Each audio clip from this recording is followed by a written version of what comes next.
जिस वस्तु को आप चाहते हैं, जिस वस्तु को भी आप चाहते हैं अधिक संख्या में, वो वस्तु 108 की संख्या में,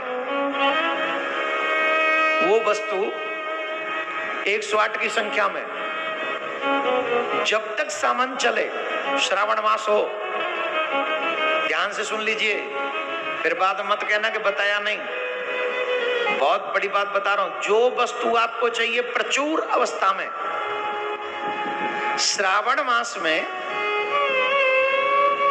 प्रत्येक दिन, 2 दिन निकल गए तो 2 दिन का भी इंक्लूड करके, अब तीसरा दिन है ना, जो वस्तु चाहिए आपको 108 की संख्या में, शिव जी की सेवा में लगा दो, शिव जी पे चढ़ा दो। अगर वस्त्र है तो वस्त्र लगा दो, अब वस्त्र चाहिए प्रचुर अवस्था में तो वस्त्र 108 वस्त्र रोज चढ़ाओ। सोना चाहिए तो सोना 108 नित्य चढ़ाओ, 108 कुछ गहने बनाकर। चांदी चाहिए तो चांदी के पात्र 108 बना के नित्य चढ़ाओ।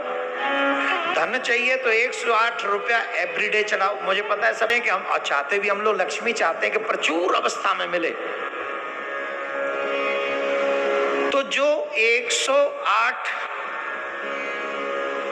की संख्या में कोई भी वस्तु श्रावण मास में जो शिव जी पर अर्पण करता है या शिव जी के कार्य को करने में लगाता है, उसके श्रावण मास पूर्ण होने पर करोड़ों गुना ज्यादा करके महादेव 1 साल में वापस कर देते। करोड़ों गुना, एक दिन में नहीं, 1 साल के भीतर भीतर। ब्याज के लिए कुछ दिन तो जमा करना पड़ेगा ना। अब ऐसे 108 कर करके भी तुम कर लो तो 3,500 पौने 4,000 रुपए होते हैं। हाँ, सही है गलत है? और इसके 3,500-4,000 रुपए के या किसी वस्तु के करोड़ों गुना करना कितना होगा? 1 रुपए का 1 करोड़। अगर भगवान शिव लौटा, ये लिखा हुआ है तो बोल रहा हूं मैं आपको, ये मेरा वाक्य नहीं है, मेरी जिभ्या मत पकड़ना। लेकिन श्रद्धा से करोगे सब कुछ रिटर्न करोड़ों गुना संख्या में 1 साल के भीतर तुमको मिलेगा। श्रद्धा से करो। तो मैं तो इतना ही कहूंगा, हर दिन 108 रुपए निकालो और यही सोचो कि हमें 108 रुपए की इस पार्थिव शिवलिंग बनवानी।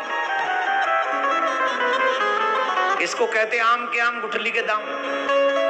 एक पुण्य तो वो हो रहा है कि 108 निकल रहे हैं, दूसरे जा किस काम के लिए रहे? बोले पार्थिव शिवलिंग का निर्माण होगा। तो 1 पंथ 2 काम, पार्थिव शिवलिंग की स्थापना ही कई गुना ज्यादा फल दे देगी।